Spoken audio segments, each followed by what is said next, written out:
નમસ્કાર મિત્રો, સ્વાગત છે તમારું આપ સૌની સૈયારી ચેનલ એને ગુજરાતી યુટ્યુબ ચેનલમાં. હું નિકુંજ પરમાર આપ સૌનું ત્યાંથી સ્વાગત કરું છું. તો મિત્રો, આજના વિડીયોમાં આપણે ચર્ચા કરવાના છીએ તમામ પેન્શનો માટે ખાસ જાહેરાત. ઘણા લાંબા સમય સુધી રાહ જોઈ રહ્યા હતા, તેમના માટે ખૂબ જ સારા સમાચાર આવી ગયા છે. અત્યારે જ આવ્યા મોટા સમાચાર. 65 વર્ષથી પેન્શનોને મળશે પૂરું 70% પેન્શન. તો મિત્રો, પેન્શન બાબતે એક મહત્ત્વની અપડેટ લઈને આવી છું, તેના વિશે આપણે વિડીયોમાં ચર્ચા કરીશું.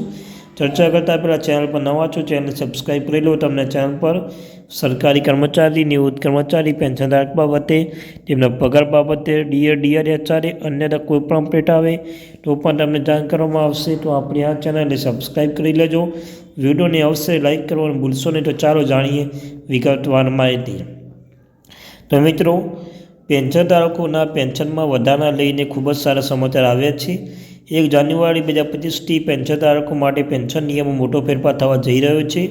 આ સાથે પેન્શનધારકોના ઉંમર પ્રમાણે પેન્શન વધારાનો લાભ મળશે. શું પેન્શનોને તેમાં છેલ્લા મૂળભૂત પગારનું 50% પેન્શન મળશે? આ તમામ બાબતોને લઈને મોટા સમાચાર આવે છે કે જો દરેક પેન્શન માટે જાણવું ખૂબ જ જરૂરી છે. તો આ લેખમાં આપણે તમામ સમાચાર વિગતવાર જાણીશું. તો ચાલો જાણીએ સમગ્ર સમાચાર. પેન્શન અને બંધારણીય અધિકાર છે. કેરળ હાઈકોર્ટનો મોટો નિર્ણય આવ્યો છે કે જેમાં કોર્ટે કહ્યું છે કે પેન્શન એ બંધારણીય અધિકાર છે. પેન્શન કોઈપણ સરકારના ઈચ્છા પર નિર્ભર નથી. બંધારણ આપેલા અધિકારનું પરિણામ છે કે પેન્શનધારકોને પેન્શન મળવું જોઈએ અને સરકારે નાણાકીય બહાના ટાંકીને તેને રોકી શકાય નહીં. આ સાથે કેરળ હાઈકોર્ટે કહ્યું કે લાઈફ સર્ટિફિકેટ જમા ન કરવાના કારણે પેન્શન ચૂકવણી અટકાવવી જોઈએ નહીં.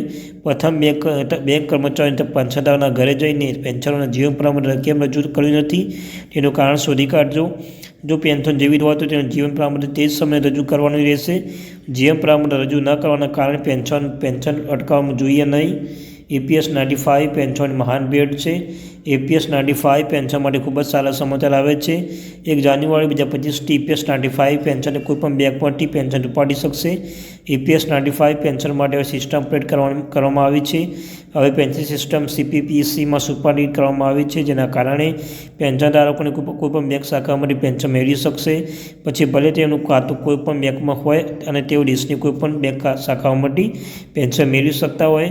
આ સાથે EPS 95 પેન્શન ઉચ્ચ પેન્શન લઈને એક મોટા સમાચાર છે કે પેન્શનને ઉચ્ચ પેન્શન અરજીમાં 31 જાન્યુઆરી 2025 સુધીમાં સિસ્ટમ અપડેટ કરવાની રહેશે. તમામ માહિતી માટે તેમને જણાવી દઈએ કે કેન્દ્ર સરકારે એક મહત્વપૂર્ણ આદેશ બહાર પાડ્યો છે, જેમાં કહેવામાં આવ્યું છે કે તમામ એમ્પ્લોયરે 31 જાન્યુઆરી 2025 સુધીમાં સિસ્ટમ પેન્શનની અરજીમાં અપડેટ કરવી પડશે, જેથી કરીને તેમને વધુ પેન્શન ચૂકવી શકાય. છેલ્લા મૂળભૂત 70% પેન્શનની ચૂકવણી. ઇન્ડિયન પેન્શન સોસાયટી કેન્દ્ર સરકારના પાસે મોટી માગણી કરી છે કે નિવૃત્તિ પછી પેન્શનની તેમના છેલ્લા બેઝિક પગારના 70% મળવા જોઈએ. ઇન્ડિયન પેન્શન સોસાયટી કહ્યું છે કે હવે જૂની પ્રથાને ખતમ કરવાની પેન્શન સિસ્ટમ સુધાર કરવાનો સમય આવી ગયો છે. તમારી જાણકારી માટે તમને જણાવી દઈએ કે કર્મચારી નિવૃત્તિ પછી તેના છેલ્લા મૂળભૂત પગાર 50% પેન્શન તરીકે આપવામાં આવે છે, તે ઘણું ઓછું છે. આવી સ્થિતિમાં ભારતીય પેન્શનર સમાજની આ માંગ વ્યાજબી છે. નિવૃત્તિ પછી છેલ્લા મૂળભૂત પગારના 70% પેન્શન તરીકે આપવામાં આવે. પહેલાં 70% પેન્શન મળતું હતું, પણ ઇન્દિરા ગાંધી સરકારે તે બંધ કરી દીધું હતું. હવે સમય આવી ગયો છે કે પેન્શન 70% પેન્શન મળવું જોઈએ. 5%નો લાભ. 65 વર્ષથી પેન્શન 10%નો વધારો. ઇન્ડિયન પેન્શનર સોસાયટી કેન્દ્ર સરકાર પાસે બીજી મોટી માગણી કરી રહી છે. પેન્શનધારકોને 5% 70 વર્ષમાં 10%, 75 વર્ષે 15% પેન્શનની વધારાનો લાભ આપવામાં આવ્યો છે. જીવવાની ઈચ્છા વધશે તેઓને એક કલ્યાણકારી યોજના છે જે તમામ પેન્શન માટે લાગુ થવી જોઈએ. તમારી જાણકારી માટે તમે જણાવી દઈએ, વર્તમાન નિયમ મુજબ 80 વર્ષ પૂરા થયા પછી પેન્શનધારકોને બેઝિક પેન્શનમાં 20% વધારો કરવામાં આવે છે. તેથી આ નિયમમાં ફેરફાર માંગ કરવામાં આવી રહી છે. ભારતના પેન્શન સોસાયટી 65 વર્ષથી ઉંમરની કેન્દ્ર સરકાર પાસે આ લાભ આપવાની માંગ કરી રહી છે. આનો અમલ થશે તો પેન્શનને આપેલી ભેટ પૂરતી નહીં રહે. તો મિત્રો, આ તે મારી. Thank you very much.